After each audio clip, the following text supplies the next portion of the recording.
topic today is panentheism. This was a topic that Grace said that some people had requested to be addressed. And it's an interesting topic for me because it takes me back to my doctoral work at the Graduate Theological Union, which was in spirituality. And it also is a topic that shows up in the science and religion dialogue and shows up in Islam and in my teaching of Islam. So I'm going to be drawing on all three of those threads today to bring together a few ideas to just talk about what panentheism is and what it might mean for us. So first, here's a little bit of a roadmap of how today's talk is going to go. So I want to start talking about how, for those who are panentheists, how does God relate to the world? Then we're going to look at some problems that this brings up. And the biggest one is what's called the theodicy problem. It's the problem of evil within the world. And so how can pantheism address this issue? And then finally, well, what does pantheism call us to be or to do? So we're going to look at those first two, take a little break, and then we'll come back and look at the third question. So let's start first with panentheism and its idea of God. Now, there are two ways that we usually think of God, and that is of God as being transcendent and God as being immanent. So if we think of God as transcendent, this means that God is beyond us, that God is greater than us, that God is out there somewhere, okay? So I pulled out a few verses from the Bible that do talk in transcendent terms about God. So in Job 38, after Job has given God his litany of complaints, God says back to Job, yeah, and where were you when I laid the foundations of the earth? You know, this is a God who says, whoa, whoa, whoa, wait a minute. Remember, I'm God, you know, and you weren't around when I was doing all of this creation stuff. In Isaiah 45, Isaiah says, truly, you are a God who hides himself. And in Isaiah 55, we hear God speaking and saying, my thoughts are not your thoughts, nor are your ways my ways, says the Lord. So these are all verses that talk about God as being different from human beings, as being greater than human beings, and as transcending the world as we know it. But especially when we think about the God of Jesus, the God that Jesus called Abba, Father, we think of a God that is much more close, much more present than that. This is a God who is immanent. Okay, and a couple of verses that talk about God as an immanent God. We have Jeremiah 23. I am a God nearby, not a God far off. Okay, so this is a God who says, no, I'm not way out there somewhere. I'm near to you. In Psalm 139, we have such an immanent God that you can't get away from him or her. So here we have, where can I go from your spirit, or where can I flee from your face? If I climb the heavens, you are there. If I lie in the grave, you are there. If I take the wings of the dawn and dwell at the sea's furthest edge, even there your hand would lead me, your right hand would hold me fast. But this psalm is talking about God who is everywhere, who pervades the universe, that no matter where you go, God will be there. In the Gospel of Thomas, we read, cut the wood in two and I am there. Lift up the stone and there you will find me again, a God who is everywhere. Here in this one, you find a God who is in very little things. Cut a piece of wood in half, God will be there. Lift up a stone, and God will be there. A God that is in the details, in the very intimate, small things. In the Quran, we read the same thing of an immanent God. In Surah 50, it says, he is nearer to you than your jugular vein. Can't get much closer than that, right? I mean, he's right there, okay, right? And this one even hints at God isn't even outside of us. You don't even have to pick up that stone. God is right there in you all the time. The Quran 57, he is with you wherever you are. That harks back to Psalm 139. So these are all verses that talk about a God who is very close to us, who is with us all the time. I'm reminded as well of Jesus saying, I will never leave you nor forsake you. A God who is always there. This is the God that the Christian mystic Julian of Norwich encountered when she looked at a hazelnut. So we have here, he showed me a little thing the size of a hazelnut lying in the palm of my hand. And she had this revelation that, she was looking at something the size of a hazelnut in her hand, and it was the whole universe. And that the whole universe, that could be encompassed and was encompassed by God's presence and God's love. Okay, in panentheism, we also think about God as being the ground of our being. So here we have a few verses in Acts 17. In him we live and move and have our being. Okay, so this is a God, again, who surrounds us, that wherever we live and move, God is there. And God is continually bringing us to life. It was interesting this morning when I got up and I was drinking my first cup of tea and I was glancing at Twitter. And one of my theologian friends had posted this morning saying, we should all be astounded that every day we are bursting into life anew.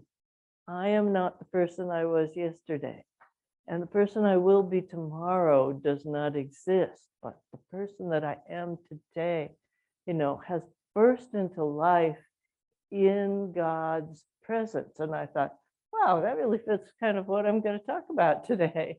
A little serendipity there. But yeah, this is God is bringing us to life, bringing us into being within God's self at all times. And in Colossians 1, we read, in him, through him, and for him, all things hold together. So again, here we have this idea of God as the ground of the being of all things. Now, before we go any further, I want to make a clear distinction between pantheism and panentheism, because I'm guessing that all of you are familiar with the term pantheism, but may not be familiar with the term panentheism. So let's talk about that a little bit. Pantheism picks up on the message of some of those verses of God as the ground of being, of God as everywhere. But what pantheism basically does is then equate God with the universe and say that if you take the sum total of all things and all powers and all being in the universe, that is God. Pantheism becomes kind of close to a number of nature religions because it's kind of easy to see, well, then, you know, God is out there in nature. That's where I see God. When I look at the wonders of the universe, you know, the things we see from our Hubble telescope, if I go back to something like that, you know, a pantheist will say, yes, this fills me with awe, this fills me with wonder, this is God. Now, the thing with pantheism is that strict equation that God is the universe. What panentheism does is expand pantheism and say, yes, God is the universe, but God is greater. God is like the universe plus, okay? So here you have a triune God will indwell the world in a divine way. The world will indwell God in a creaturely way. So again, if we go back to these ideas that God is immanent, God indwells us, closer to us than the jugular vein, but then that God is also the ground of our being. If we go back to the Psalm, that God is everywhere. We can't get rid of God, you get away from God. You end up with, yes, God infuses everything in the universe. God is the ground of being of everything in the universe, including us, okay? But God is more than that. God isn't just the universe. What panentheism then does is it allows God to be both immanent and transcendent, whereas pantheism makes God fully immanent in the world. So that's the difference. A panentheist says, we accept all the immanence, okay, but we also have this feeling that God is more than just the sum of the parts of the universe, that God is greater than that. And interestingly enough, it is this idea that suffuses Islam. And so when you find the call that most of us probably have negative associations with because it's been used, unfortunately, by terrorists, but the saying Allahu Akbar, that actually means God is greater. It doesn't just mean God is great. It's actually the version of great that is greater.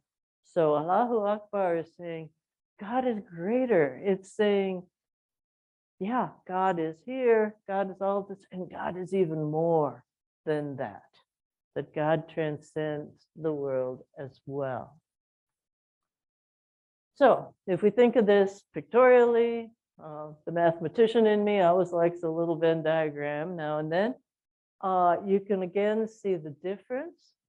Standard theism, especially a deistic theism that says, well, God created the world and then kind of steps back and watches it, has this first picture that there's God, there's universe, they're separate. Okay, the problem with this kind of theism is that it makes it hard for God to act within the world. God has to kind of like reach into the world and do a miracle, to actually act within the world. Okay, it makes God kind of distant. Okay, so pantheism says, okay, let's mush those circles together, but then we end up with just one circle. So God is the universe. Well, now there's plenty of ways for God to act within the universe, but you lose the transcendence. The panentheist says the universe is within God, the universe is a part of God, but then there's also more to God than that. So you can kind of see the picture here. Okay, here we have a poem from the Sufi poet Hafiz, who talks about a way to think about this idea that we are surrounded by God, that we are embedded in God. So, you know, if you go back to that picture, the universe embedded within God, Hafiz says, I have a thirsty fish in me that can never find enough of what it's thirsty for. Show me the way to the ocean. Break these half measures, these small containers, all this fantasy and grief. How can a fish be thirsty? You know, think about a fish swimming through the water, right? I mean, fish don't drink. The water flows into their gills, flows through the fish, and the fish, just like us, is, you know, like 98% water itself, made up of water. And the water both surrounds the fish, pressing in on all sides, and flows through the fish. And the fish is made of water. Okay? But if the fish doesn't know that, the fish may think, gee, I'm thirsty, you know? And this is what Hafiz is getting at in this poem. He's saying, we are thirsty fish. Okay? We are surrounded by God all the time. God is flowing through us all the time, bringing us into being. And we are made up of God. Okay? But we don't know it. And so we look around like, where is God? I can't find God. And so Hafiz is kind of laughing at that. It's like, yeah, you're a bunch of thirsty fish, you know? He's got other poems that use this metaphor as well. And in one, the fish is saying, I'm getting really tired of this camel ride across the desert. And you're thinking, yeah, wait a minute, you know, that fish isn't on a camel. It's in the ocean the whole time. Another way that I think about this, and I wish I had added a picture of this to my slideshow, but I didn't, is that I've traveled in the Southwest. I'm sure some of you have as well. And I have a Zuni storyteller. It's a little clay doll. And you've probably, some of you have seen them, right? The doll is seated, there's like a big figure, sort of a mother figure seated. And then there are little child dolls that are climbing all over the doll's lap, maybe even climbing like up their back, you know, looking over the shoulder. And the mouth is open because it's a storyteller. And so the storyteller is telling a story to all these little children who are sitting in the storyteller's lap, who are within the storyteller's embrace. And I keep that on my mantelpiece because it reminds me of the same idea that I sometimes think God is the storyteller, and we are like the little child figures. And we are sitting in the lap of God. We're listening to the story. And sometimes the story is frightening. stories will be, right? They have plot twists and turns, and sometimes the story, you know, is frightening. Sometimes the story is sad. But what we don't remember is that we were sitting in God's lap the whole time that we hear this story, that this is the story of our lives. But we forget that as this story unfolds, and this last line from Hafiz, all this fantasy and grief, that we are frightened, that we are pained, and yet the whole time we're sitting in God's lap, with God's arms around us. We're safe the whole time. Okay, let's look at some Christian theologians who talk about the same idea.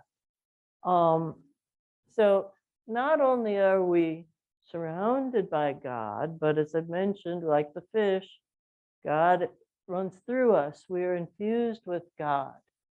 So if we go back to the patristic fathers, Athanasius says, nothing is devoid of his divinity. Nothing.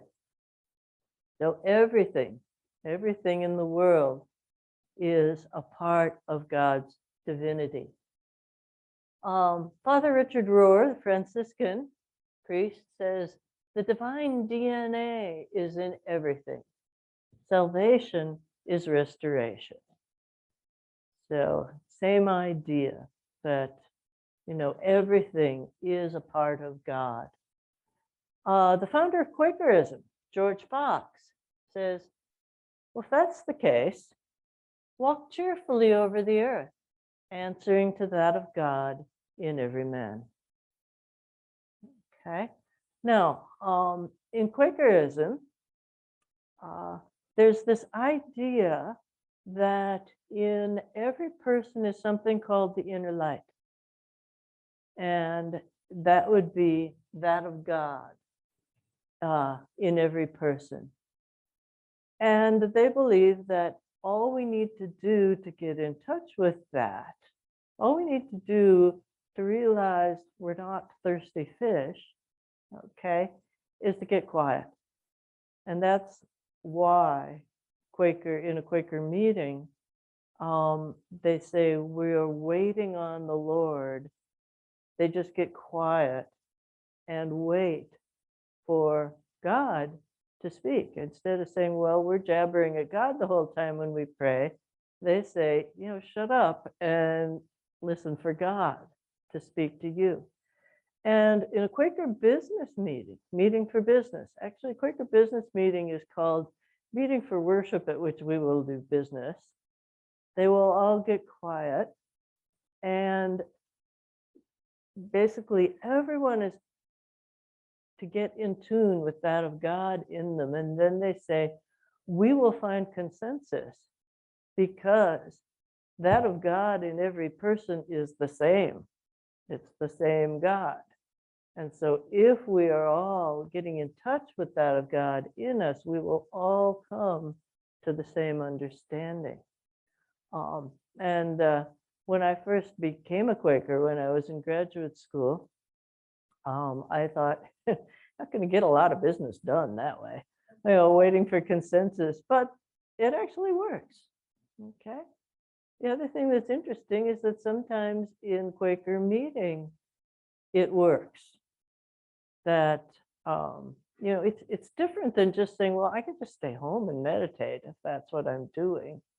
Okay. But when you're together in the meeting, I think there really is the fact that we are all connecting to the same God, to that of God in us. I remember one time in a Quaker meeting, I had a fight with my boyfriend the night before. I got to meeting, and of course I was still fuming, and I was still thinking of all the things I wished I had said that of course I hadn't thought of at the time, as we often do when we have an argument with somebody. It's like, sometimes an hour later, 10 minutes later, the next morning, you're thinking, damn, why didn't I say this? And so I'm thinking about all of that. And then I thought, okay, this, this is not getting me in tune with God, the inner light, my fellow Quakers. So I gotta set this aside. And so I kind of thought, all right, I'm gonna sort of take myself through a guided meditation. And I imagined that all of this stuff was like, it was like mud, you know, and I was sort of digging it out and putting it, on a kind of on a tray in front of me, thinking, okay, I don't want these bad thoughts. I don't want this, anger. And then the meditation kind of took off a little bit on its own, and I kind of imagined God's hands coming down and taking all that mud.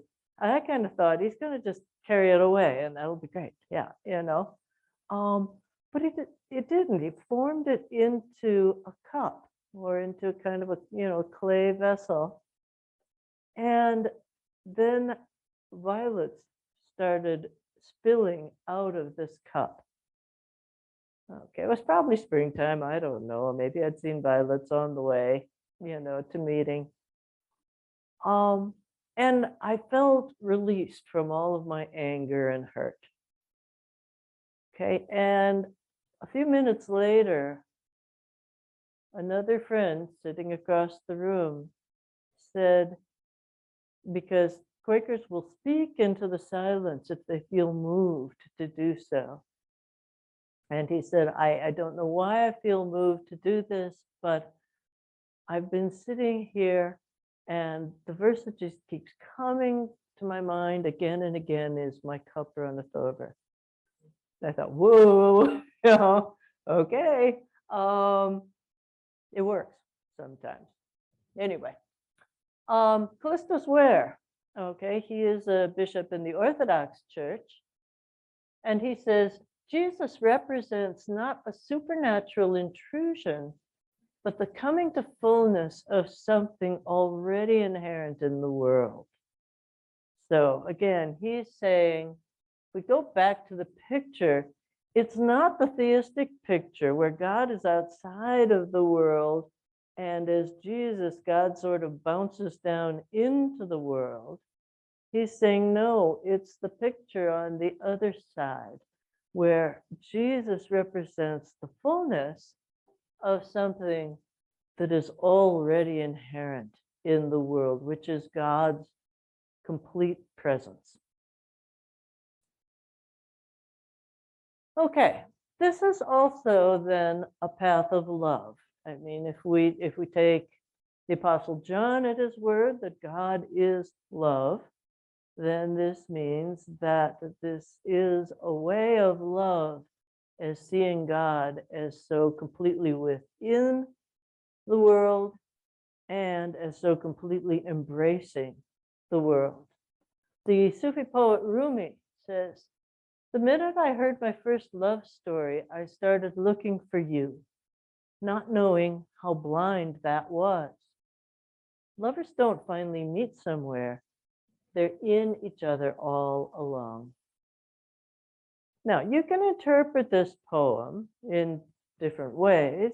Obviously, as theologian, I'm going to read this and say, you is God. Rumi is addressing God here and saying, I've been looking for you, not knowing how blind that was. Lovers don't meet somewhere, they're in each other. I'm in you and you are in me all along. But given that Quaker idea of all of us, having that of God within us, you could also read this in a more horizontal human to human sense and say, lovers, human lovers too, are attached, are connected, have something within them that they share and that they have shared all along. So, what are some of the problems that panentheism solves? Well, it allows for both immanence and transcendence. God gets to be completely immanent to the world like pantheism, but also to be greater than the world, to transcend the world. God is not outside of nature. So one of the advantages of this is that it speaks against the critique that was leveled against Christianity by the historian Lynn White all the way back in the 1960s, where he said, it's Christianity that is causing the destruction of the natural world and our ecological difficulties, because Christianity leans heavily on Genesis 1 that says, humankind was created to have dominion over the earth. And our dominion hasn't been very good, therefore, if you have this idea, and I remember when I was growing up, now I've forgotten his name, but he was the head of the Department of the Interior for Ronald Reagan, and he was an evangelical Christian. And he said, well, we don't need to save the forest because Jesus is coming back in our lifetimes anyway. And yeah, as a child, I thought, whoa, wait a minute. If he would save some forest for me, he might not come back in your lifetime, or he might not come back in mine.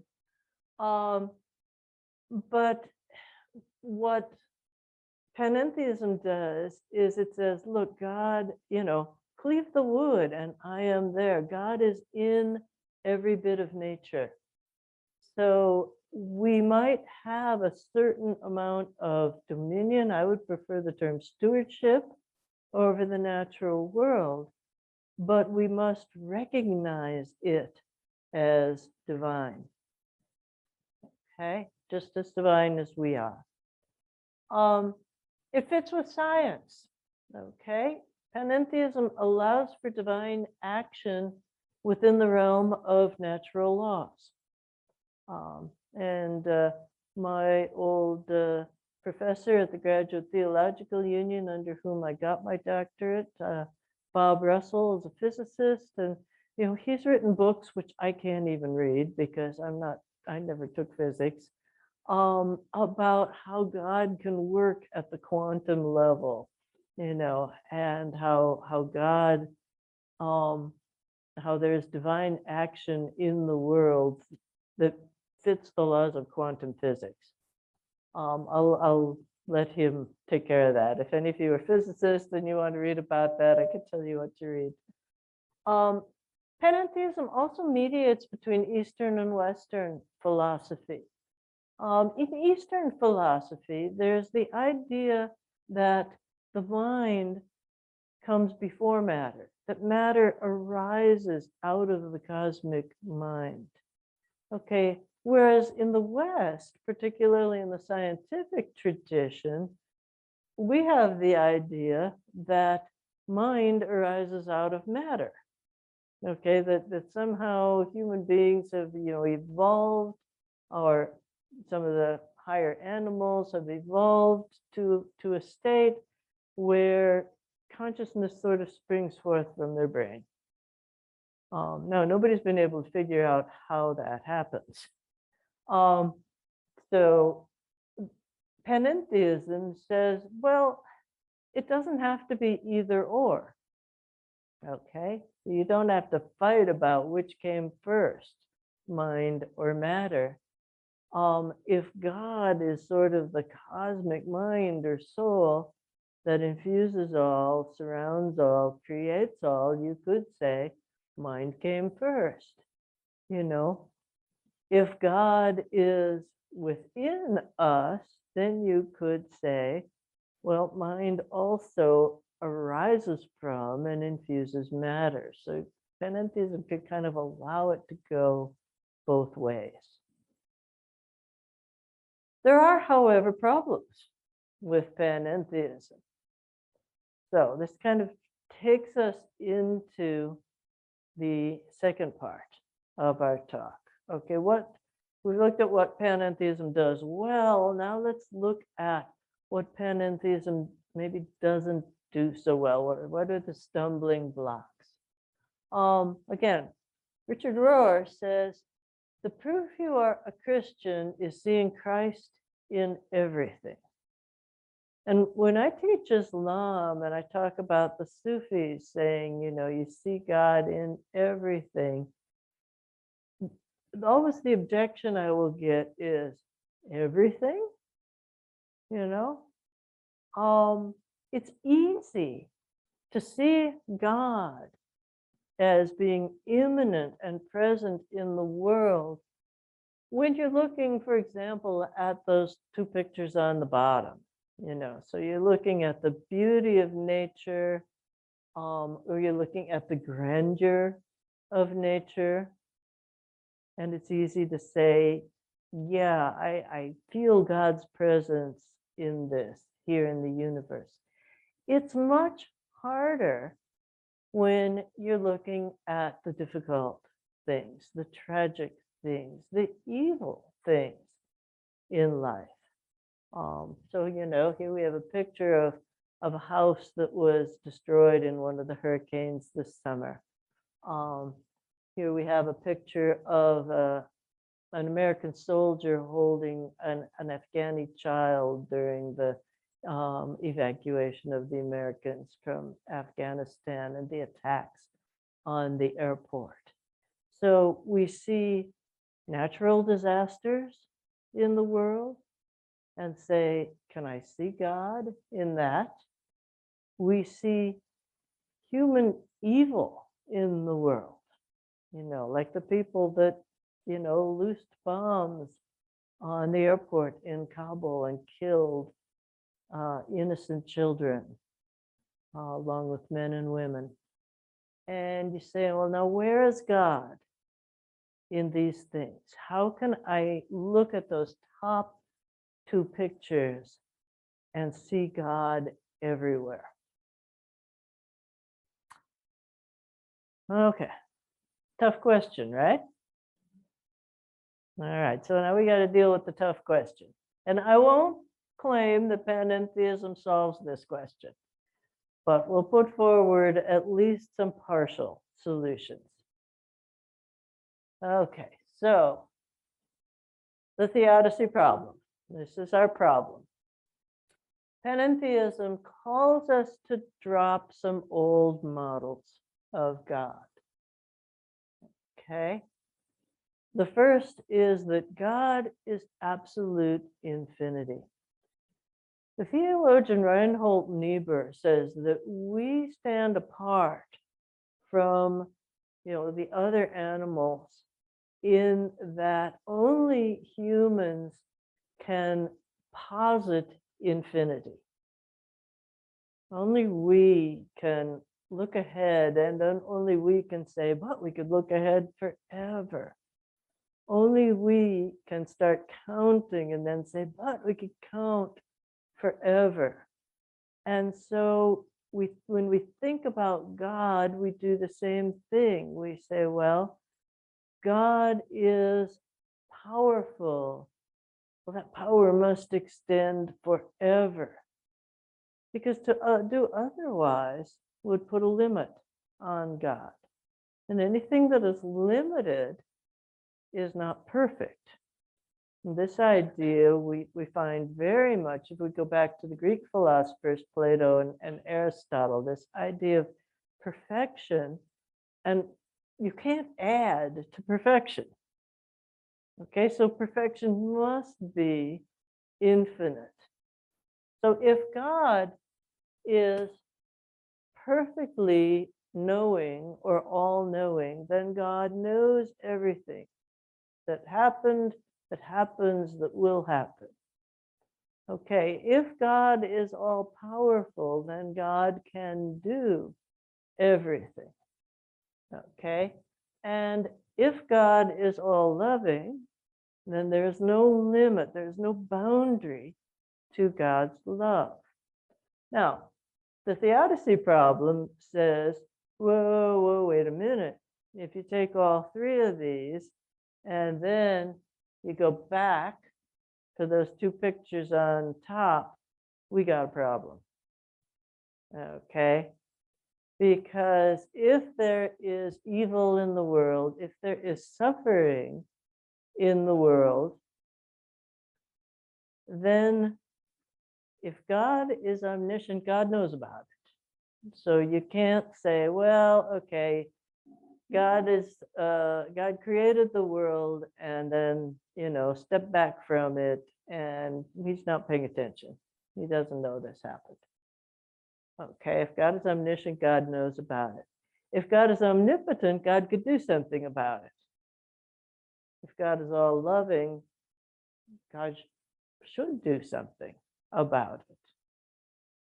Okay, so if God isn't stopping that evil, whether it's a natural disaster or whether it's the evil that we perpetrate on one another, then does God not know about it? God can't do something about it? Or God doesn't want to do something about it? Okay? So that's the problem that is in theodicy. And it's a problem that stems out of our ideas of infinity and perfection. Okay? So if we think of God as perfection, then you'd say, well, then shouldn't God exclude our less than perfect world? Because this world ain't perfect. There's a lot of suffering in it. There's a lot of grief in it. There's a lot of evil in it. Okay. So has God stepped back from the world? Okay.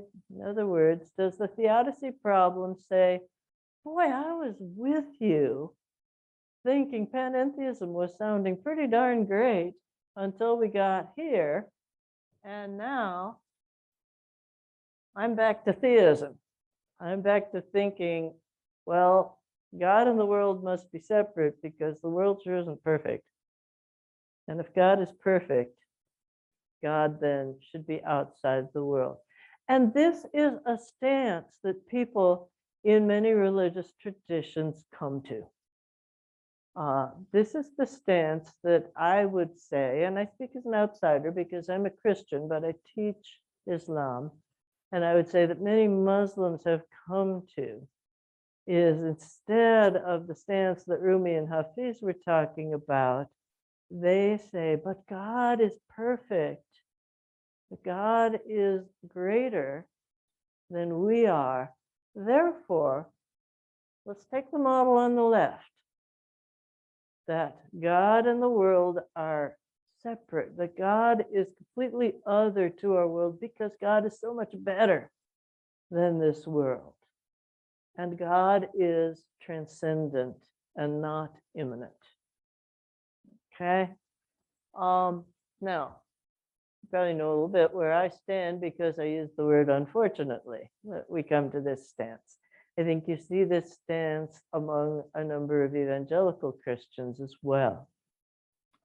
Are there other ways to deal with this problem than falling back to a theistic model, a transcendent model of God? Okay, first, let me give you another Sufi sort of teaching or story. The Sufis say, okay, there is an Eastern face and a Western face to everything. And don't read Eastern and Western as, good and bad and referring to the globe as we divide it into East and West. It's just referring to the points of the compass in any particular place. And so the Sufis would say, the sun rises in the east, right? So suppose there's a mountain, all right? And you are standing to the west of the mountain at sunrise. You look at that mountain, what are you going to see? Nothing much, right? You're going to see this big black blob on the horizon. And, so there's our Western face. The sun is starting to come up in the east, but all you see is a big black thing. And they say, but if you go around to the other side and you are standing on the eastern side of the mountain and the sun is coming up, then you're going to see everything. You're going to see the beauty of that mountain. You're going to see the mountain lake. You're going to see the, the beautiful pine trees, the glacier that's on top. You're going to see it all in all of its glory. And so they would say, everything in the world has an eastern face and a western face. Okay? Everything. Most of the time, we stand and look at the western face. We don't see the eastern face of things. So they would say, what is our job then? Our job is to come to see the eastern face. Okay, now notice also, I put on there, Jesus saying, I am the light of the world. Okay, what is it that allows us to see the eastern face? It's the light, right? And so Jesus, if we use this idea, I am the light of the world, it's saying maybe one of our problems, if we go back to our theodicy problem, is that we're kind of staring at God in the light of the world when we should reverse that. And we should be looking at the world through the light of God. Okay? So you're saying, you don't stare into the sun at sunrise. You let the sun illuminate the world around you. So this is the first thing that panentheists would point to and say, instead of staring at God and trying to pin down what is God, keep looking at the world, but look at it through the light of God, using the light of God to illuminate the eastern face of things rather than the western face. So here's solution one. They say, we don't see the world rightly. Okay? A couple quotations of the people that are putting forth this first solution that says, you've got to see the world with the light of God on it. Father Richard Rohr says, we need the eyes of Christ to see the world as he sees it. Okay, so use the eyes of Christ to see the world. The Quran, this kind of echoes a verse we had earlier. Wherever you turn, there is God's face. Okay, now this is slightly different. This isn't just saying wherever you turn, there is God, with God being some kind of nebulous thing that is everywhere. It's saying wherever you turn, you can see the face of God in the world. Okay, Halaj says, he's another Sufi poet, and he says, there is nothing real but the real, with the last real capitalized. Okay, by that he's saying there really is nothing that is real that isn't God, that isn't a part of God. We just need to see it, and we don't see it. And Hafiz says the same thing. What a skilled man can do with a hammer, the advanced pilgrim can do with thought. One builds one's own seat in this world using God, the only material that is everywhere. Okay, now I put two pictures on here. You might recognize both of them. You'll probably recognize the one on the bottom. That's actually taken on Division Street. Okay. The other one is probably my favorite place in the world to go to, Big Sur. Okay, now again, the problem with this solution of seeing the world rightly is it's damn easy to do on Big Sur. You know, I can see the eastern face of Big Sur really easily. I can see that God is in everything that I'm looking at. It's a lot harder to do driving down Division Street. Okay. You can do it. It takes like just a change in what you see, in the way you see it. But I'll admit I've only pulled it off once. I'm only driven down Division Street once and said, yes, I see this. This is beautiful. Most of the time I'm like, yeah, right. You know? Okay. So that's solution one. Let's try a slightly different tack on this. So here's solution two. That God is a God of relationship and change. Okay, so the first solution says, change your stance, change the way you look at things. You've got to let the light of God illuminate everything. Solution two says, let's also drop this idea of God as perfection, of God as something that you can't add anything to, that can't change because he's perfect already. You know, if something is perfect and you change it, you must be making it less than perfect, right? And say, no, God is a God of relationship and change. So here we have an idea of what's called a dipolar theism. And this says God has two natures, an antecedent nature that is fixed and unchanging, and a consequent nature that is responsive to the world. Okay.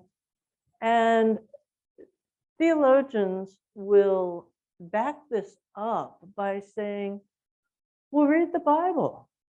God changes his mind, you know, especially in some of the stories of the Old Testament. You know, think about, you know, Lot bargaining with God, saying, well, will you save the city if I find, you know, 10 people? And God says, well, okay, yeah, I will. Oh, okay, well, God, how about if it's 5 people? Will you save the city if I find 5 people? You know, so God, you know, is in relationship with us, and God needs to be responsive to us. That means God can't be unchanging. Some part of God must change. Okay, a few other things. The world depends on God for its creation and continued existence. You know, that goes back to we're bursting into being every day. But God depends on the world for experience with creation. Okay, here we find a hadith. This is a saying of Muhammad in Islam, where he says, you know, when asked, or when asking God, why did you create the world? The God's reply is, I was a hidden treasure and I wanted to be known. Okay. And the God, if God changes according to what we do, then this gives an avenue for prayer to actually have some influence on God, for prayer to work. It also gives us free will if we're in a relationship with God. So if we drop the, you know, infinite perfection idea and say, well, that's a paradox. Paradoxes always arise when you start getting into the infinite. That's where you get into the weird things like, could God make a rock that was so heavy that God couldn't lift it? And so panentheists will often say, just drop thinking about infinite. We don't really know if infinity exists, but it's a concept of mind. Drop that. Drop thinking about perfection. We don't know if perfection really exists or what that means. Again, it's the concept in our mind. We've never encountered anything that was perfect. And let God be a changing God. Let God be in a relationship. And think about relationship for a minute. If you're in a relationship and the other person never changes, is that a good relationship? You think about, like your spouse or your best friend and they never change. Yikes. Yeah. I mean, there's got to be give and take in a relationship. Now, we can go a step further and say, as the theologian Karl Barth does, well, actually, God is a relationship. If God is a triune God, a trinity of the Father, Son, and Holy Spirit, then there's a relationship within God's very self. The love between Father and Son, the action of the Spirit. And so this idea of God as a relational God has its grounding in God's very being. Okay, two metaphors that are sometimes used. They are imperfect because they are metaphors to talk about our relationship to God. One would be that of a pregnant woman, where you could say, God is the mother and we are the baby, and God is the ground in which we live and move and have our being. Okay, the same way that the unborn child lives and moves and has its being within the mother, is completely supported by the mother, is the blood of the mother is running through the child. All nourishment is coming from the mother to the child, and yet the child is a separate being. Okay. They also sometimes talk about it being like the body and the brain. The body and the brain we now know, are in such intimate relationship to each other. We've been aware for a long, long time that the brain influences the body. It's obvious. You leave this talk and you walk outside and you step in a pile of dog doo, and you're going to feel a little, the brain influences the body. But now we know too how much the body influences the brain, how even the microcosm of bacteria in our guts can influence the brain. And if it's way off, it can cause depression in a person. So there's this intimate relationship between the two. Incomplete metaphors, but kind of ways that you can think about things. Then there is solution 3. Solution 3 is the solution of divinization. And it says, okay, if we look at the world, let's go back to the world here, and we see that there is still suffering, there is still grief, there's still natural disasters, there's still human evil. It's because the world is still coming into being. Creation is not complete yet. So this is the third solution. So that they would say, well, yeah, we got there's a few issues yet, there's still more to come, but creation is still coming into being. It is not yet perfect. This too, you can find Bible verses to support it, such as the Apostle Paul writing about how all creation groans, you know. He also writes about how the pains that he himself suffers make up for what was lacking in the suffering of Christ. So he's saying there's still suffering to go on. Yes, Christ suffered, but it's still ongoing, and we are all a part of it. So let's head back. So here we have Romans 8. For we know that the whole creation has been groaning together in the pains of childbirth. So this is a verse that seems to support this idea. We're not there yet. Divine perfection contains imperfection, but is moving toward perfection. The Lutheran theologian Ted Peters talks about this as being a proleptic theology. He says the gospel is understood as announcing the pre-actualization of the future consummation of all things in Jesus Christ. So the gospel announces the beginning of the kingdom of God, but that it will come to its fullness in the future. The Orthodox theologian Vladimir Lossky says the world is created so that it might be deified. And deification is an idea that we see running through the patristic fathers. So I just pulled out one example here. I think this is probably the most famous example from Athanasius again, where he says, God became man so that man might become God.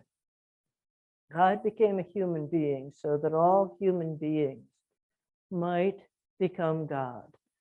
Within the theology of the patristic fathers, they say, you know, in Genesis 1, when it talks about that we are in both the image and likeness of God, well, why the two terms? Why not just one? And so they say, we are created in the image of God, the pattern of God, but we grow in God's likeness. So many of us are not yet that far along the path in God's likeness, even though we are created in God's image. And so our living is a process of divinization, of our becoming more and more like God, more and more in the likeness of God. And the whole universe is engaged in this process of becoming more and more like God, more and more divinized. So to kind of recap, we have three solutions here. Solution one says, yeah, God suffuses the world, we just don't see it. We're being thirsty fish, okay? So change the way you see the world. Solution two says, drop the infinite and the perfection stuff and let God be in a full relationship with the world and be a God of change. And the third solution says, and by the way, let the world be a world of change. And the arc of that change is going in the right direction. So sort of end this section with, you know, the famous quote from Martin Luther King. You know, he says, you know, the arc of the world is long, but it bends towards justice. It bends towards God, towards the likeness of God in the world. Okay, so this moves us into part 3, where I said, what do panentheists see as kind of, you know, what does this mean to us? How does this affect us? Here I'm going to lean heavily on the work of a colleague of mine in the Science and Religion dialogue, Thomas Oord. You'll find he's written a number of books recently. I think one or two of them are out there. He has got one called Uncontrolling Love. He's got one called God Can't. And we're going to work with his ideas a little bit. So if we think first about this divinization and kind of combine that with solution 2 of God being a God of relationship and change. Here's what Thomas Ord says. He says, the means to divinization is uncontrolling love. If you think about divinization, it's sort of, again, let's use a metaphor, the metaphor of a parent who is raising a child. And you want that child to become, like you, a fully functional adult, right? And so Ord says, how do you get there? Well, you get there through uncontrolling love. In other words, you need to love the child, you need to bring the child along, but you cannot completely control the child. You know, if you do, the child is not going to become an independent, fully functioning adult. So I use the picture here, for example, of the father with the son on the bicycle, thinking, you know, at first the father might, you know, like kind of hold on to the bicycle, but at a certain point, he's got to let go. And then the kid's got to pedal, pedal, pedal, right? And so it's the same idea with God. So Ord says, love is giving up control. So God has to give up a certain amount of control. So this takes us back to those pictures of suffering and pain in the world. And Ord said, well, God could control it all, but love is giving up control. God is other empowering, the same way a parent wants to empower the child to do as much as the child can on its own. But God suffers with us the same way that if when that father lets go of that bike and that kid crashes and skins his knees, the father's going to feel bad, you know? Even though he knows he had to let go of the bike and this was a possibility that the kid was going to crash. But God suffers with us when we crash. God responds with healing, and God calls us to join in God's work. God does not, therefore, prevent COVID. God does not undo climate change. God does not write messages in the clouds that tell us, you know, hi, I'm God, I'm watching over you. Okay, God is not coercive in any sense. That God is love, but it's an uncontrolling love. Okay, so that's the first step. Now, Richard Rohr says, this is a two-way street. God loves things by becoming them. Okay, so God loves the world by entering into the world, by being in the world, by being all things in the world. God entered the world clearly in the form of Jesus. So God loves things by becoming them. That means becoming them in all of their imperfection, in all of their weakness. Okay, that God takes these on as well. So, what does this mean for us? Well, first of all, divinization isn't easy. Okay, nobody said it was going to be easy, you know, like you could just snap your fingers and be there. To grow in the likeness of God means there's going to be a certain amount of pain, a certain amount of suffering, a certain amount of grief. Now, a few other things I want to talk about. What about death and hell? What about trusting God and loving God? So let's start first with divinization isn't easy. Okay, here are a couple of quotations that I think make this point rather well. Francis Weller says, "Grief and love are sisters, woven together from the beginning. Their kinship reminds us that there is no love that does not contain loss." Okay.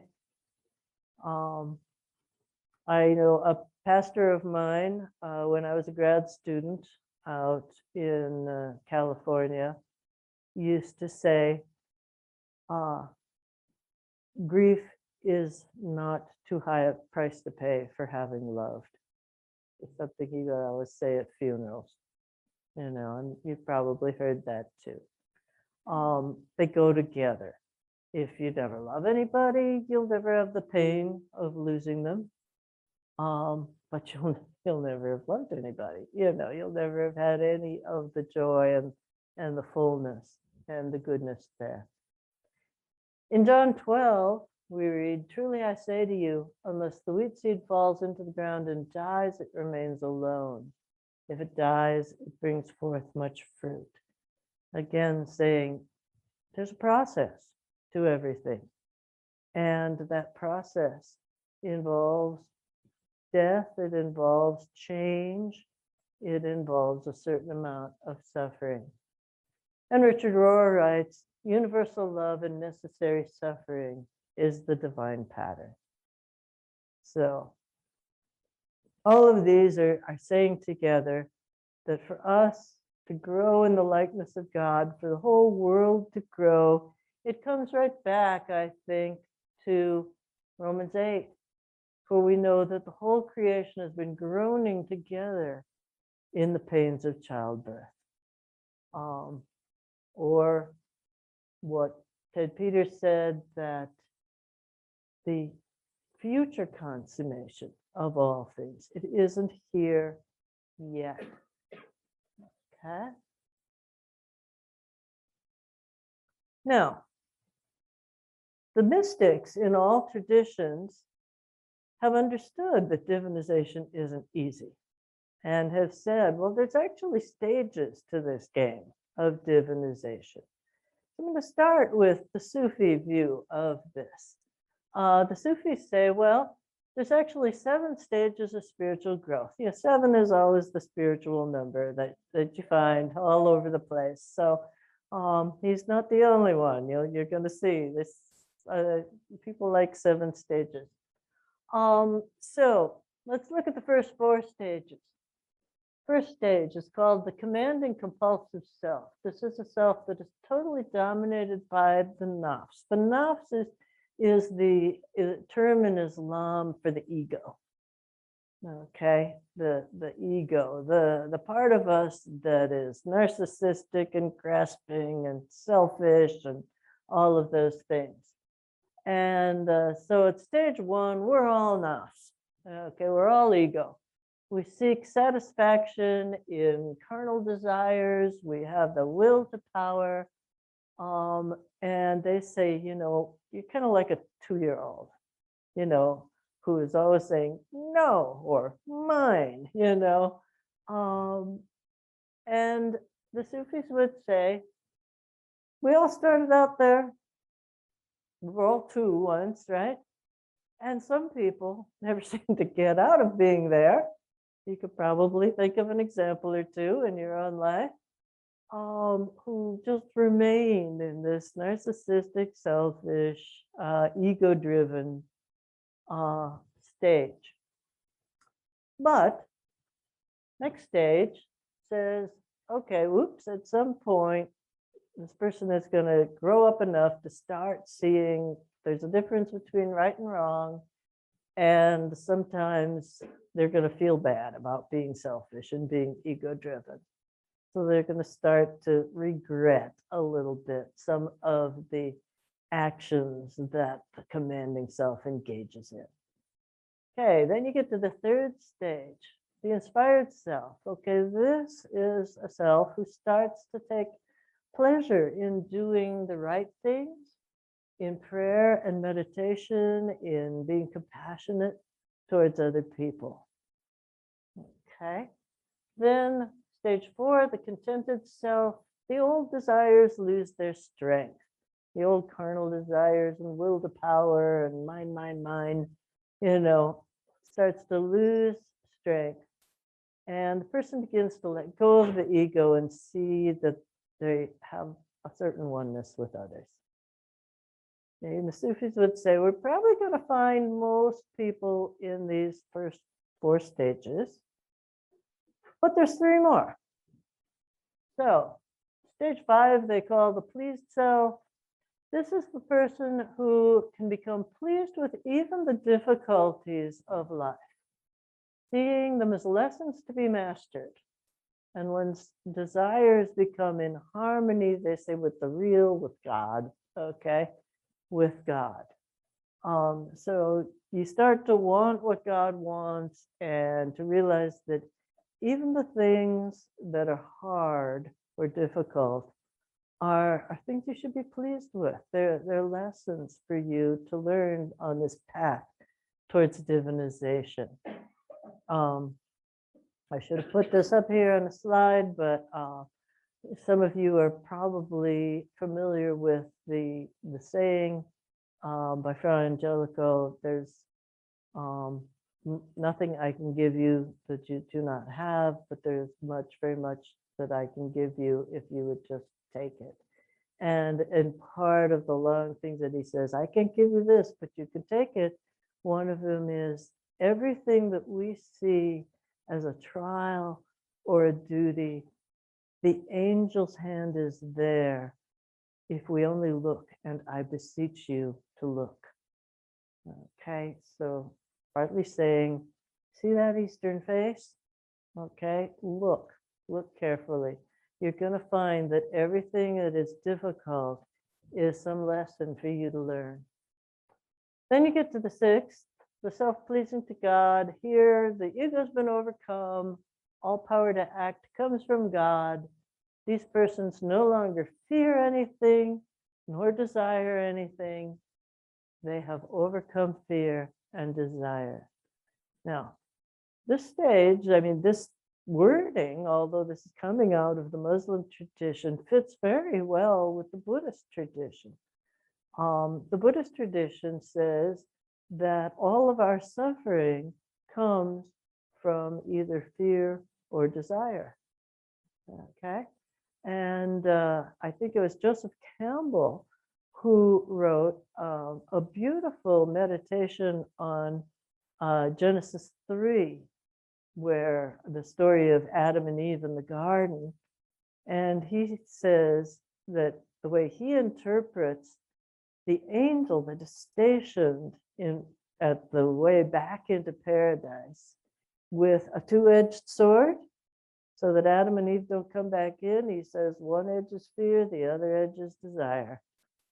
And if you overcome that 2-edged sword, fear and desire, you've disarmed the angel, you can re-enter paradise. Now, if we think about people who have no fear, no desire, they've given up their whole ego for God, what do we call those people? Saints. Exactly. That's the saints, right? Well, maybe not quite so many of them around us, but there are people in level 6. The Buddhists would call such people bodhisattvas. They would say they have overcome fear and desire, so they do not need to be reborn again, but they choose to be reborn so that they can guide others and teach others. And so that would be the role of the bodhisattva.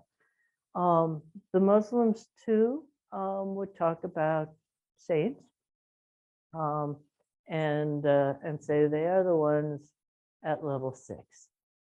Okay, and then you get to level 7, and level 7 is complete union with God. You made it.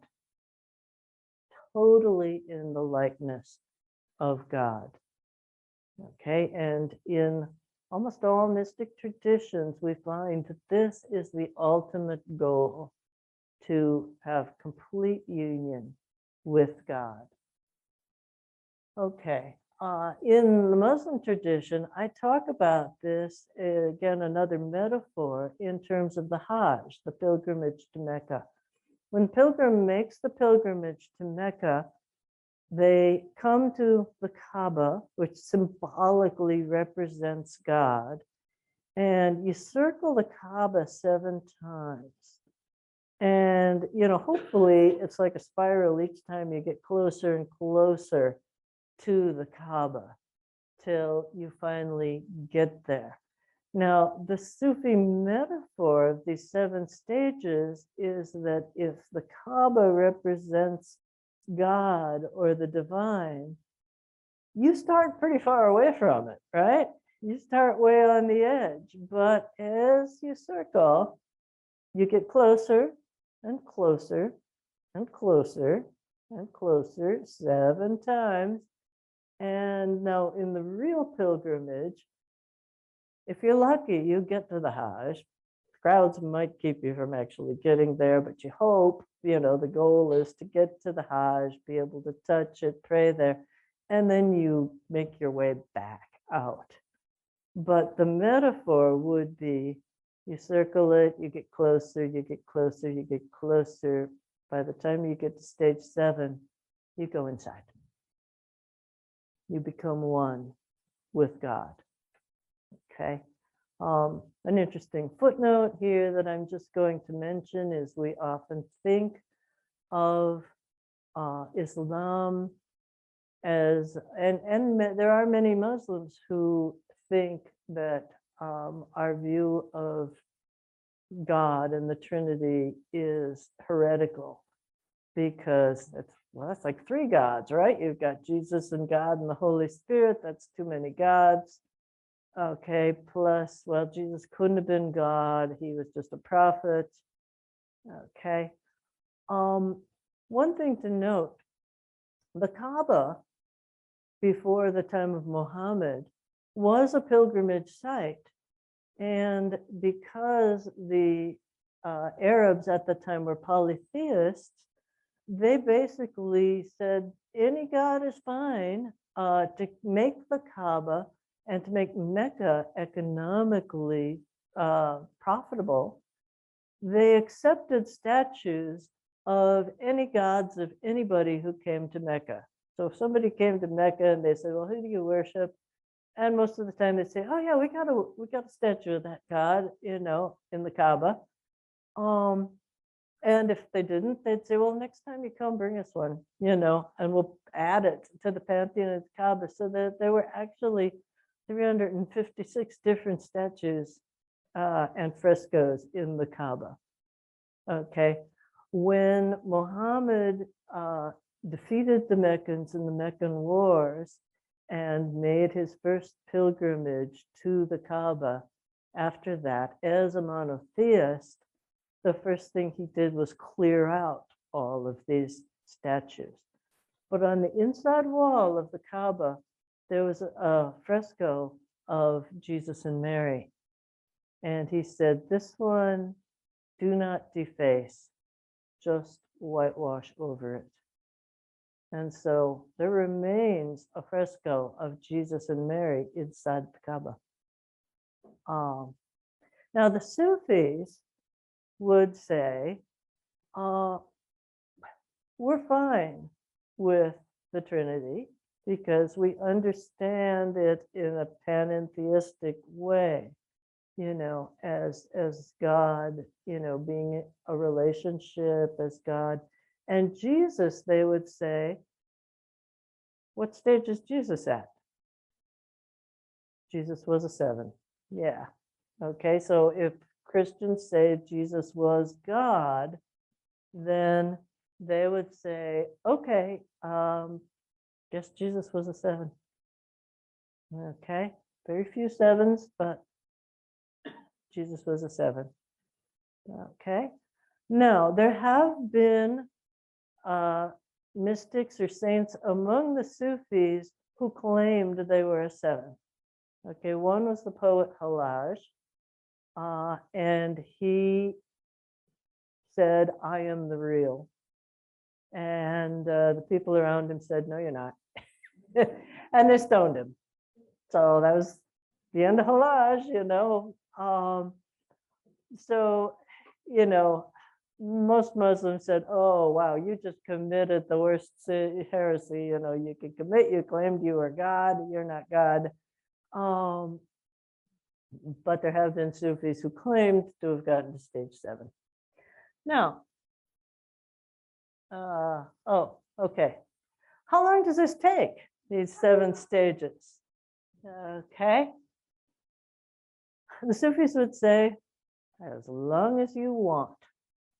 Okay, and in this, I think the Sufis, most of whom come from Persia, what is now Iran, pretty far to the east, not far from India, okay, were influenced by Hinduism and Buddhism. And so many Sufis believed in reincarnation. And so here we have a poem from Rumi. I died as a mineral and became a plant. I died as a plant and became an animal. I died as an animal and became human. Why then should I be afraid? When did I ever lose by dying? Okay, so there are some among the Sufis who believe in reincarnation, and they say, and this also fits with the Hindu belief that you might find in the Bhagavad Gita, for example, which says, you've got as long as you need to travel these 7 stages. So if you're in stage 1, they'd say, maybe you're the once born. In other words, maybe this is your first round as a human, in which case you're going to live it up, right? I think of that old beer commercial, right? We only go around once, so, go with the gusto.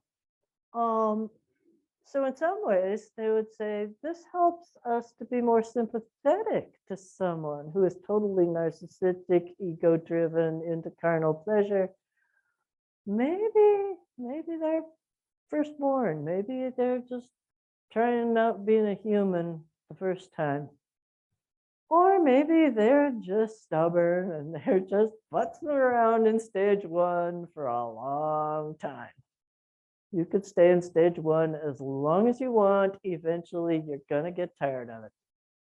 And you're going to start moving up. And then they would say, once you start moving up through the stages, you'll move faster. You'll want to keep moving. My students always ask me when I put these 7 stages up, they're like, oh, but I think maybe I'm only a 3. I'm not gonna get to 7 before I die. Or what if I die young and I don't have time enough to get, to other stages? And Sufis would say, oh, don't worry, you've got all the time you need. You need another lifetime, another 10 lifetimes, another 100 lifetimes, take them. Okay, you'll get there in the end.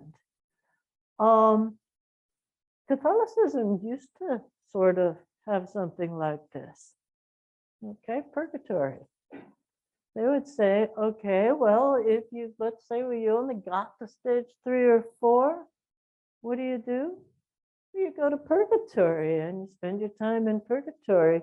Not, we think of purgatory, the old purgatory, as a place where you're just kind of punished for your sins, until you've had enough punishment to get into heaven. But that isn't really what it was about at all.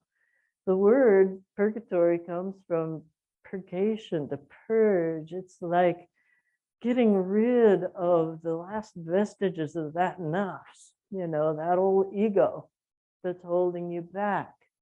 And you can stay in purgatory as long as you need to, make up the remaining stages. So I'm not sure it was a good idea to get rid of purgatory.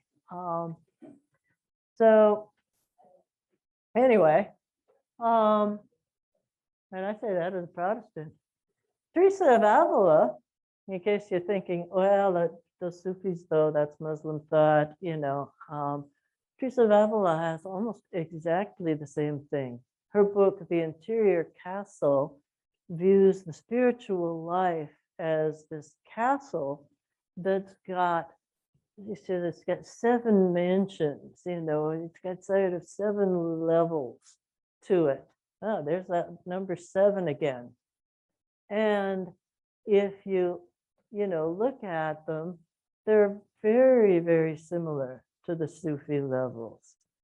You start with kind of trying to get over the active growth, the active ways that you're being selfish, hurting people, not helping people, and then you get into the more internal. Can I learn to be happy with the trials that come my way? That kind of thing. Just like if we go back to the Sufis, can we get into the stages where you can be pleased with the difficulties of life, where you can give up your own will for God's will? Those are her mentions of infused growth. Stage 7, exactly the same. Mystical union with God. Now, one thing some of you might be thinking of is, where did Teresa of Avila live? In Avila, right? Where's Avila?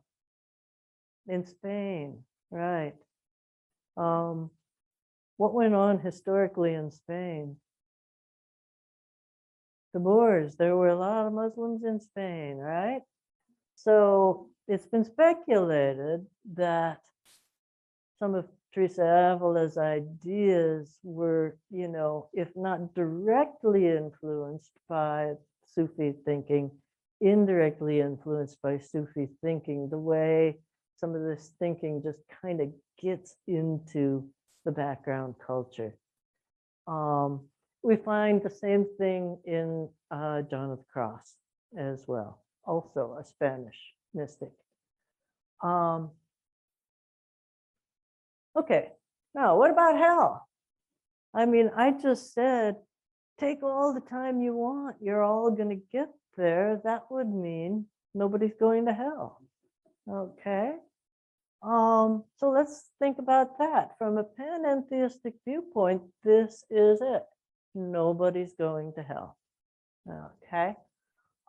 In the Orthodox liturgy for the Easter Vigil, it says, hell reigns, but not forever. Okay. So in a sense, the Orthodox are thinking about hell the way older Catholics used to think about purgatory. In other words, oh, maybe we didn't totally get rid of purgatory. At least the Orthodox didn't. They say, yeah, you can go to hell for a while, but you won't stay there forever. Oh, there is a strain within Islam that is exactly the same. My teacher of Islam out in California said almost exactly the same thing. He said, yeah, there is a hell and people go there, but it doesn't last forever. Now, many panentheists point to Jesus saying, it is finished, as meaning, it's done, you're saved. Okay? Everyone is saved through the blood of Christ, through the death and resurrection of Christ. It's done. And C.S. Lewis takes a somewhat similar tack. He says, the doors of hell are locked from the inside. In other words, those who choose to separate themselves from God can be in hell, where they are separate from God. But anytime they decide, okay, enough of that, I want to be with God, they can unlock the door and walk out. The door's locked from the inside, people barricading themselves against God. And in a way, that fits, again, with going back here where I said, you can futz around in level 1 as long as you want. Level 1 is a sort of hell when you think about it. When you're locked into your own ego, when you keep desiring stuff, and sometimes you get it and a lot of times you don't, okay? And you fear so much. You're locked in fear and desire, and your own ego and your own self, your own small world, that's hell. Okay? So you can stay in hell as long as you want, but you don't have to stay in hell. So I kind of like how these pieces all sort of fit together and reinforce each other. Okay. Now, Rabia of Basra, here's another Sufi saint. She said, there's a story that says she was running through the streets of Baghdad with a torch in one hand and a bucket of water in the other. And people said, Rabia, what are you doing? And she said, I want to put out the fires of hell and burn down all of paradise. Never worship from fear of punishment or for the promise of reward, but simply out of love for God. So she, is saying, we tell each other these stories about heaven and hell. You can kind of fit the stories in with things, but if you're just doing the right thing, not because you love God, but because you're afraid of going to hell, that's just wrong, So she says, I'd put out the fires of hell if I could and burn down paradise so that people just love God because they love God, not because they're like a 2-year-old who is worried about being punished or is hoping to get a cookie, Again, that's the attitude of that 2-year-old who's at stage 1 or 2. Okay, so kind of recapping, what are we called to do if we accept this panentheistic vision? Well, first, to change the way we see the world, to start looking for that Eastern face, to start looking at the world through the eyes of Christ, as Richard Rohr says. Then to look forward. No idealization of the status quo or of the past, to accept that we live in a changing world, that we are changing, that God even changes, and to look forward, along with Ted Peters, to say the world is still groaning in creation. Look toward where we're going, not back at where we have been. To accept change and suffering, that suffering is a part of the love that is a part of the process of divinization. To love people, not principles, and to love the world. To see that all the world is infused with God's divinity, that if we pick up that rock, God is there. Okay, to change the way we see the world. I do think here that we are at a little bit of a disadvantage as people of the book. I think the stories that Jesus told, the parables, are in the idiom of that culture. And that those stories are meant to sort of, whack you alongside the head and change the way you see the world. One of our problems is that the stories are written in an idiom that doesn't match our culture anymore, so they need to be explained. So, metaphor here. Think about telling someone a joke. Okay? What happens, first of all, what's the point of a joke, right? The point is for the person to have that aha moment when they bust out laughing. What if you need to explain the joke because they didn't get it? You ever had to explain a joke to somebody? Yeah, it's no fun, right? I mean, after you explain it, do they bust out laughing? Not really. No, they may go, oh, I get it. But they're not going to start laughing. And I'm a little worried that the stories that we have, the parables that we have, when we need to explain them, we don't get that, aha, I see the world differently moment. We get more of the, oh yeah, okay, I get it kind of moment.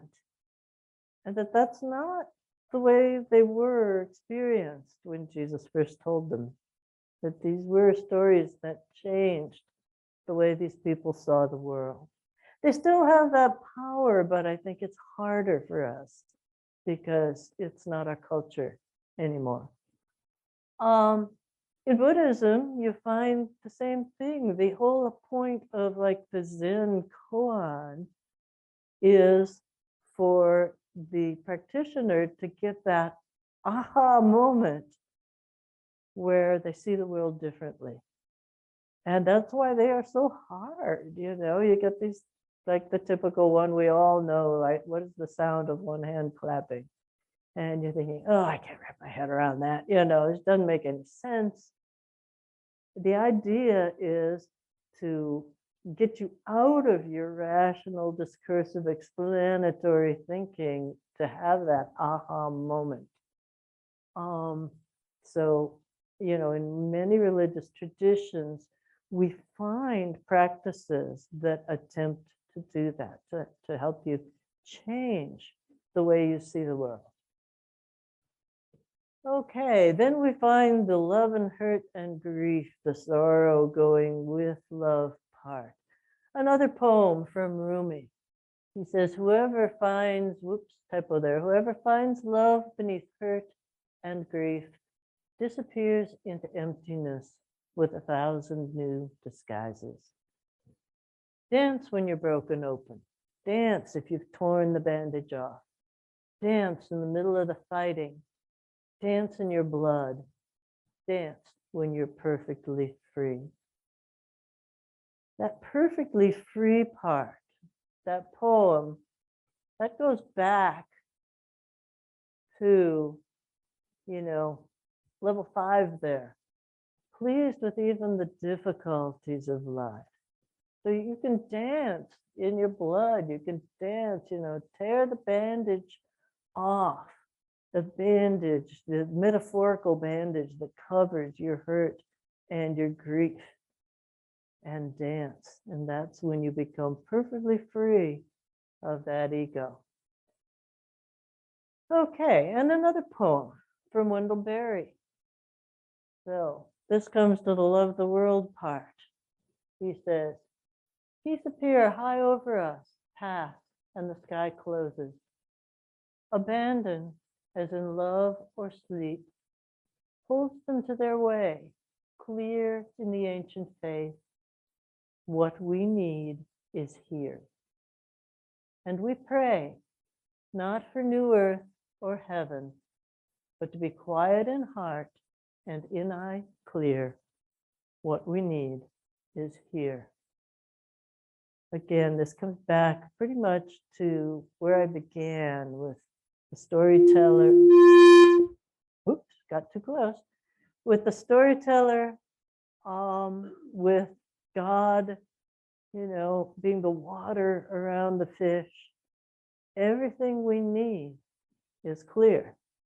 We're thirsty fish, thinking God isn't here, when all the time God is.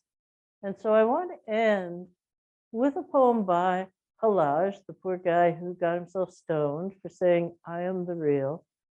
But he had Sufi insight. And this is one of my favorite poems of his. A little longer than the others, but bear with me. I read it to you. What earth is this? So in want of you, they rise up on high to seek you in heaven.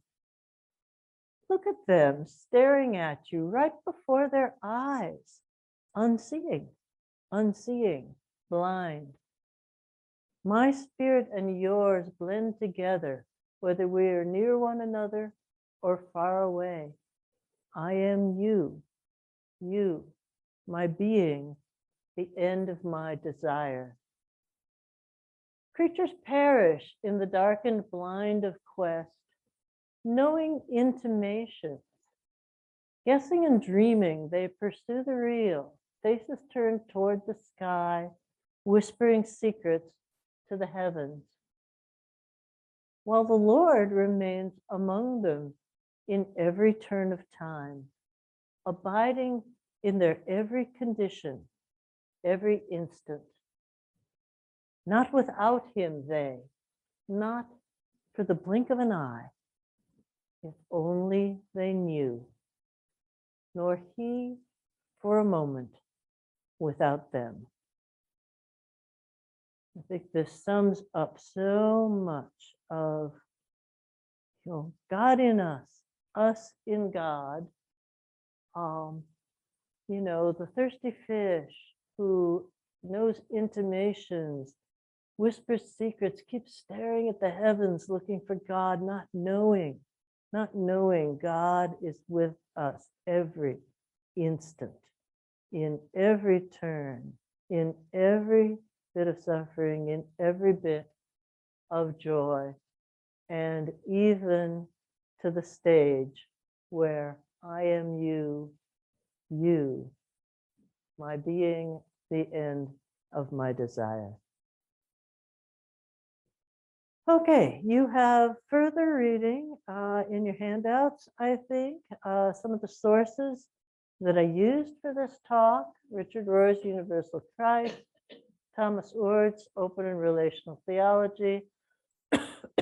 If you are interested more in the scientific side of things, this anthology by Philip Clayton and Arthur Peacock, In Whom We Live and Move and Have Our Being, is an anthology of the science and religion side of panentheism.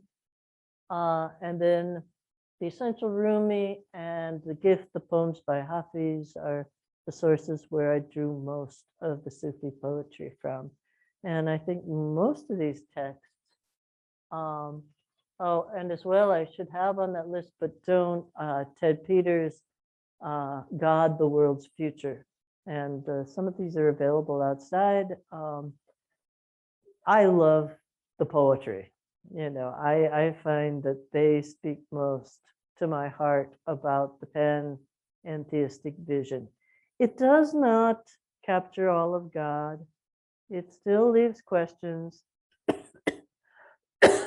It still leaves openings. But as the Prophet Muhammad said, you don't stare into the light. You use the light to see the world. Don't try to describe God. See the world through the eyes of God. So with that, I would like to open this up to questions.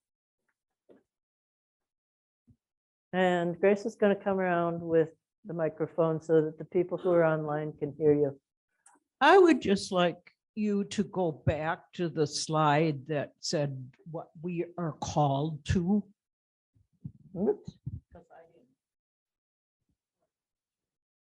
There we go.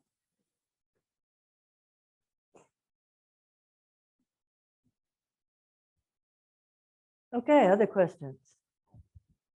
There's one up here. I wanted to make a comment on the last slide, the bibliography that you have. Okay. And Richard Rohr's book, The Universal Christ. I got a call from a close Lutheran friend that I worked with for 20 years. He's retired as I am. He says, Mark, I'm becoming Catholic. And I said, what? He says, I'm becoming Catholic. I says, how do you do that? I read Richard Rohr's book on the Universal Christ. Buy it. Okay. Yeah, it's an excellent book. I highly recommend it.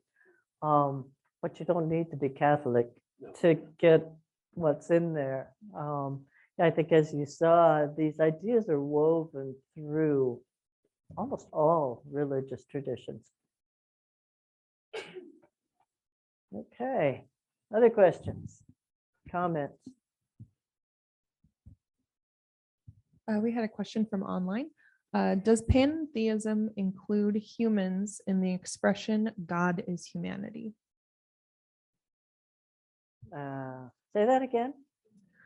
Does pantheism, not panentheism, sorry, include humans in the expression God is humanity? Well, the expression God is humanity would seem to include humans. I'm wondering if the questioner meant God is nature. Because that would go back to a slide I had way at the beginning. Oh, that's a slide. There it is. Where God equals the universe. Yeah, it would include humans because we are part of nature. We are part of the universe. So if you're a pantheist, you would say we are a part of the sum of all things that makes up God. Yeah. Okay. There's a question over here.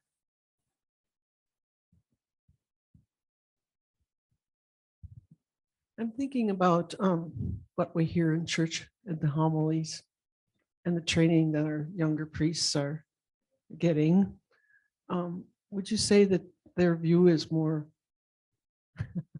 pantheism or panentheism, or just what?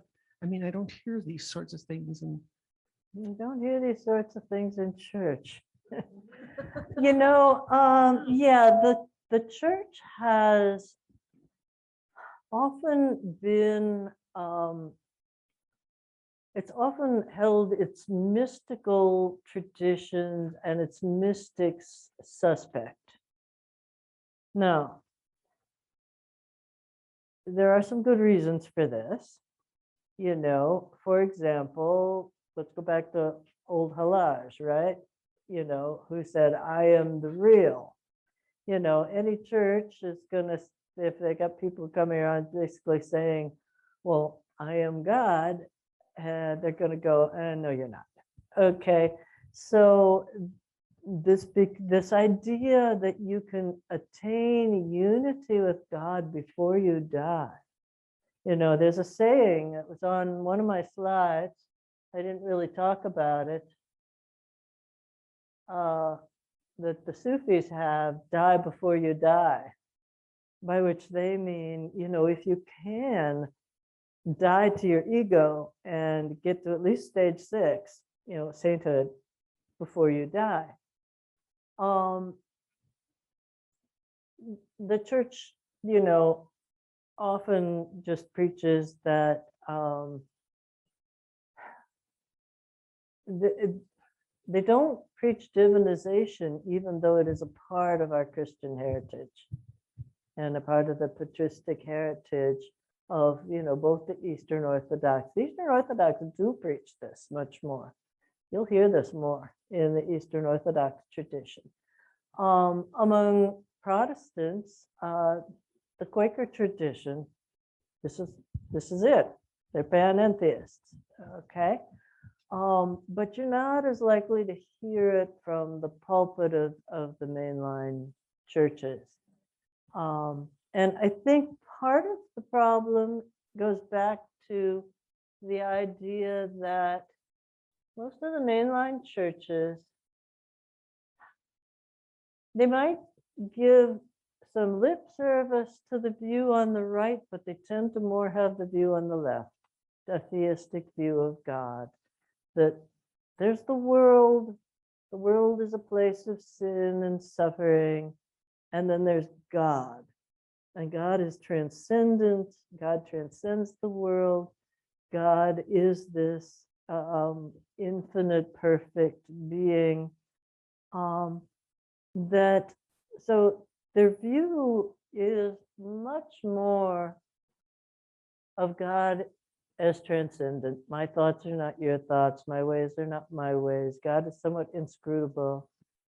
And that is a reason why you may not hear as much of a panentheistic view.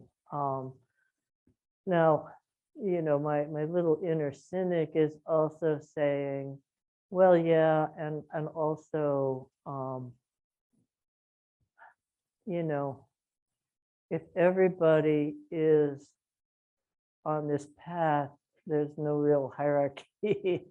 And maybe if we kind of like hierarchy, we're not going to push this viewpoint. But I'm going to be a little more generous and say, I think they're speaking more out of a transcendent view of God than an immanent view. Yeah. Can you say a little Oh, bit more? Yeah, about- could you use the mic so that people online can hear you? Can you say a little bit more about Sufism as a religion? Okay, Right. the Sufism is not a separate religion. The Sufis are the mystics of Islam. And the poets and the thinkers that I'm quoting here, they are the writers and the thinkers within that tradition, but many so you can be a Muslim and not be a Sufi, or you can be a Sufi and a Muslim. Many make an equation between the Sufis and monastics and say, well, the Sufis are kind of the monastic side of Islam. Now, some Sufis do live together in houses, but you don't have to be a Sufi. Many Sufis are married, they have a day job, and they are just Sufis as part of their spiritual path. They would then belong to a brotherhood or sisterhood of Sufis and probably gather together for worship. And different branches of Sufism engage in different types of worship. The branch of Sufism that was founded by the poet Rumi are the ones who dance. Because Rumi talks about dancing in his poems. And the story is that the dancing came from the fact that Rumi had a teacher named Shams, who he was very close to. And Shams disappeared. There are all sorts of speculations as to what happened to Shams, but we won't get into that right now. But Rumi was heartbroken and deeply, deeply grieving the loss of his teacher and his friend. And, in his grief, he came to a pillar, and he leaned against the pillar, and then he started just like walking around the pillar and kind of going around and around, just sort of mindlessly, grieving. And he felt the presence of the love of Shams as he did that, which he realized was also the love of God. And he had the spiritual insight. And so he also, a part of their worship became this turning dance. And so when you hear of whirling dervishes, they're of the Mevlavi order of the Sufis. And the dance they're doing, that's the story of the origin of the dance. In that dance, it's rather interesting. There's a lot that is very symbolic. They will do it as a group. Their leader their teacher will usually come out. Often he'll be dressed in black. He will come and he will stand in the center of the room as sort of representative of the Hajj, or representative of the love and the wisdom of God. And they circle around him, which again is metaphorically representative of those 7 turns around the Kaaba in the Hajj and the 7 stages of spiritual growth. When they dance with one palm up and one palm down, and that shows their connection to the transcendent God and their connection to the earth or the immanent God. And so anyway, just a few little details about that. Your comment that the Catholic Church got away from purgatory, I don't know where that came from, because it's still in the Catholic Catechism. When did we get rid of it? Yeah, well, okay, it's still in the catechism, but it's generally not preached very much. Or But is that it doesn't in mean some it places? isn't there, does it? Well, good. I'm glad it's there. Oh, but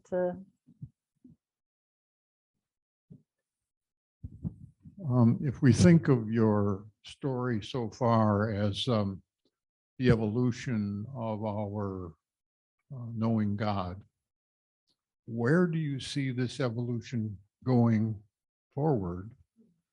And does the theology of Teilhard de Chardin offer a plausible explanation of that future? I am not a Teilhardian. If you've been reading Ilia Delio, she and I both write about artificial intelligence. That's actually my day job, to be a computer scientist and write about the ethical and religious things that computer technology brings, questions and problems that computer technology brings to our world. She and I are asked to be on numerous panels together, and we always disagree wildly. Although I like her very much. Yeah.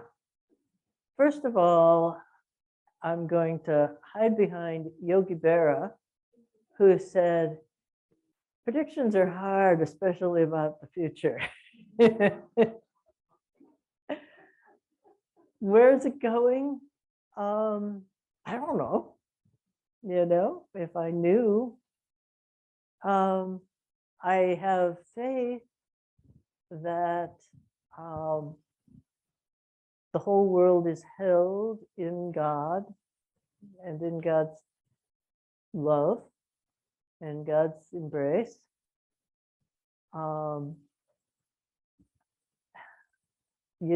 I have my good days when I read someone like the philosopher Steven Pinker, who says, look at the trajectory of human history. It's actually, things are getting better. Things really are improving. It doesn't look that way, but it really is. If you look at the statistics, life is not as nasty, brutish, and short as it used to be. I have other days when I open up my tablet and look at the news and go, oh my God, does not look like things are going in a really good direction. And maybe we humans are bringing an end to the human experiment with all our technology. I don't know. I think God knows, and we have to leave it up to God. I find that I'm one of those children sitting in the lap of the storyteller, and I don't know how the story is going to end. And there are days when I think, gee, we're at kind of a frightening stage of this story. I'm scared. And then I think, but I'm sitting in the lap of God, and God is telling the story. It's okay.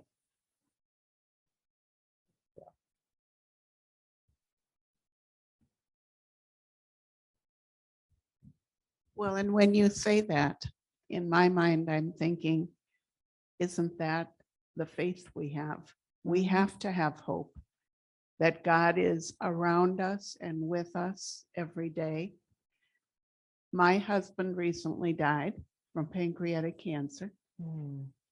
And when you see someone you love that much go down daily, it really hurts. Yeah. And you do question God, but you also have to have faith that God is taking care of things. And when my husband died, I had a wonderful sense of peace because I felt like he's in God's hands now and he's not suffering anymore. And that to me was the greatest gift I could have been given. So I think your faith really has to have a lot of hope in it. And God is everywhere. He's watching what we do. He's helping us through times. I know that from my experience after losing my husband. There are a lot of people that have a loss and they just kind of get despondent and Mhm. depressed and Mhm. feel like it's over. But you have to keep going. You have to go through because there's still a lot of life to enjoy and people to meet. And God has made a lot of good people, even if there are bad people too, Mhm. but we all have a free will. And for me, that free will is to go forward and to look at the good and to see what's ahead of us. Yeah, I'm sorry for your loss, but yeah, one word that flashed by that we didn't talk about a lot is trust. You know, I remember, I've been around a couple of denominational blocks. I was raised as a Lutheran, became a Quaker in grad school. When I was out doing my grad work in California, I happened to be living right across the street from a Presbyterian church. I ended up going over there because the pastor was also in the same grad program and we were friends. And at some point I said, "Can you be a Quaker and a Presbyterian at the same time?" He said, "I don't see why not." I said, "All right, I'll join your church." Well, it was interesting because the Presbyterians have a formal commitment ceremony to join the church. You have to go up to the altar and the pastor asks you a series of questions. So they're somewhat similar to the questions we ask at a baptism. And so, first question, do you accept Jesus Christ as your Lord and Savior? No problem. I go, yeah. And then he gets right in my face and he goes, do you trust him? And I thought, oh, wow, now that's a good question. Do I? And then I thought, Noreen, you're standing in front of the whole congregation. This is not the time to get all philosophical, right? Just say yes. So I said yes. Later we're talking and he said, yeah, there's a little hesitation there when I asked if you trusted him. I said, yeah, because much as I want to, I'm not sure I always do, And it's interesting. I'm so glad that I went through that because for me, that was a little bit of a spiritual slap on the side of the head. I didn't know he was going to ask that question. I kind of expected the first question, and do you renounce the devil and all his works, that kind of thing. I've been to enough baptisms in the Lutheran Church and the Catholic Church do you trust him? And I thought, wow, that is a great question to ask. And it's a question I keep asking myself after that.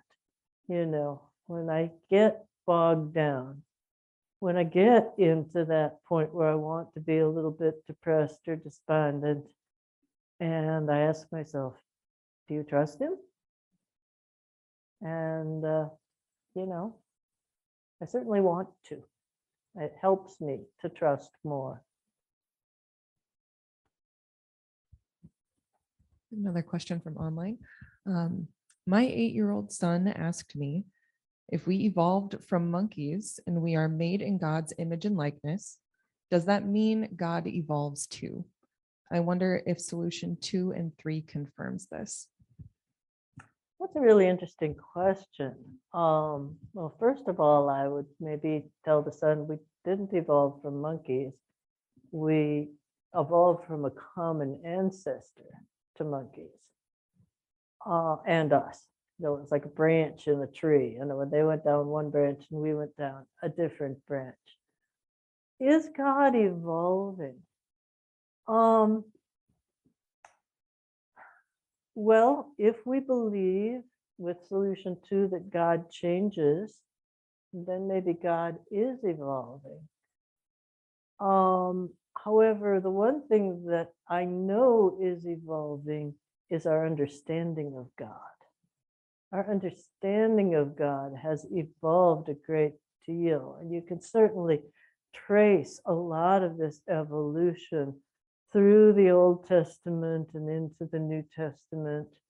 And what's interesting is that in many ways, our understanding of God has followed somewhat the same path as the mystical idea of how we should evolve spiritually. In other words, we start, and if you go even to pre-Jewish and pre-Christian times, you start with gods that are kind of in number one, or at least the way somebody in stage one would perceive God as, okay, this is a God who, go back to like the Greek gods, you know, they're always like coming down and having sex with beautiful women and stuff like that. And you're thinking, oh yeah, kind of, you know, kind of stage one sort of gods with power. They're fighting each other. They're having sex with each other and with human beings. They're stage one. So that's kind of like we had an understanding when maybe most of us were at stage one, that God was there, or the gods were there too, you know, and then you move up. So that as we have evolved culturally and religiously, our religions have started to move through these stages. And within any given religion or denomination of a religion, you will probably find multiple stages because people are at multiple stages. And so you will find some parts of the religion that seem to speak to folks that are mostly in 2 or 3, you know. So you still have vestiges of the God who basically is just judging right and wrong and punishes the wrongdoers and rewards those who do well. And that was the viewpoint of God that Rabia said, no, stop that, you know. So our vision, our understanding of how God acts has evolved. And it has followed much of these same stages of evolution. You know, now whether God in God's self has evolved, if God changes, then one would hope and trust that those changes are always for the better. Okay, great questions. Anything else? I do have another one. Creation, except for humans, is perfectly obedient to God, as only humans have free will and can make a choice opposed to God. If this is true, then why does creation, excluding humans, need to be divinized? Okay. Well, first of all, I'm not sure that's true. And I say that as someone who has owned a lot of dogs. And, you know, those of you who've owned dogs, you kind of, maybe cats too, I'm not sure, but I only once had a sort of cat that I shared with the neighbor. But lots of dogs. And I sometimes find my dogs moving into stage 2 there, where they'll do something wrong. I mean, it's funny, and you can see YouTube videos of this, of people have done with their dogs too, where they come home and something is like completely destroyed. And they come home and they're like, Benji, did you do this? And Benji like won't even look at them, you know, or won't even look at the cushion that Benji tore up. Benji's like, you know, looking in the other direction. And I'm thinking, Benji knows full well that he did that and shouldn't have.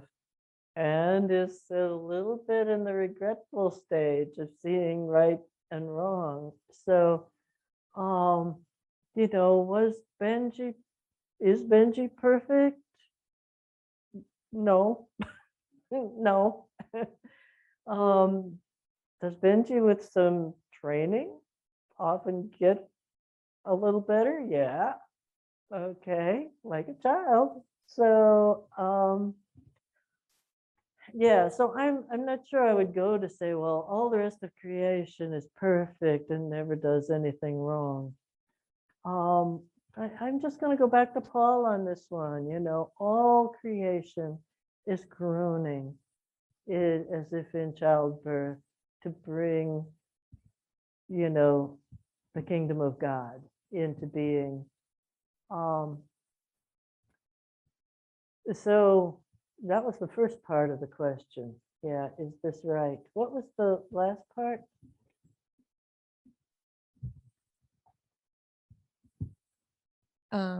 That if this is true, then why does creation excluding humans Oh, need to be divinized? yeah, well, then I think that answers it.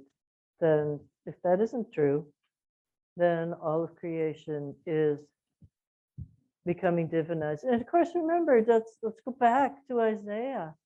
The idea that in the kingdom of God, the lion will lie down with the lamb.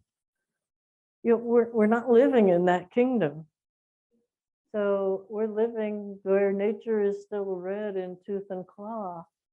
So all of nature is, yes, God is in all of it, but all of it is still in that groaning stage, that suffering stage. Okay. Anybody else? Someone who hasn't asked. Yeah, yes, that's one question.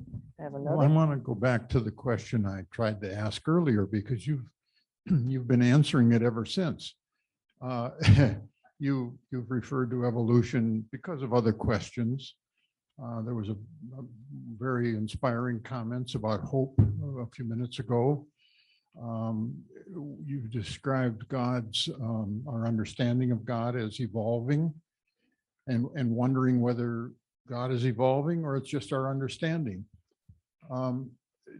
This whole topic is the substance of Teilhard's vision.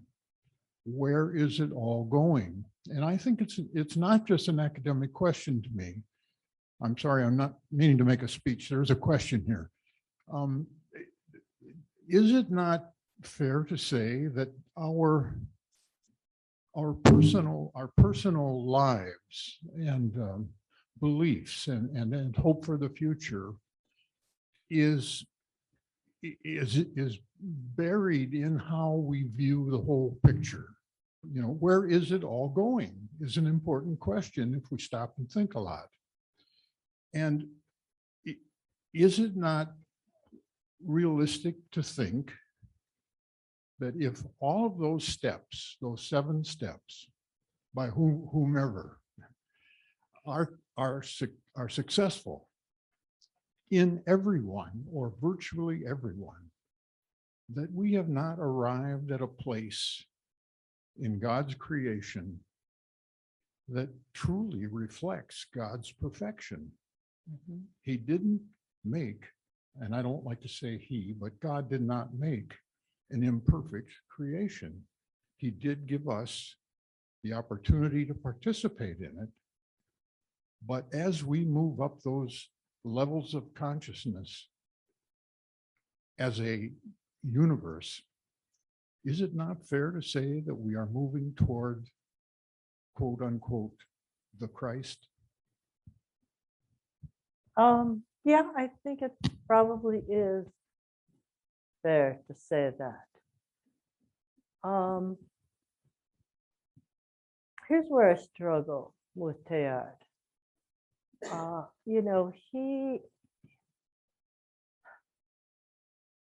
And maybe I have an imperfect understanding, of what he thought.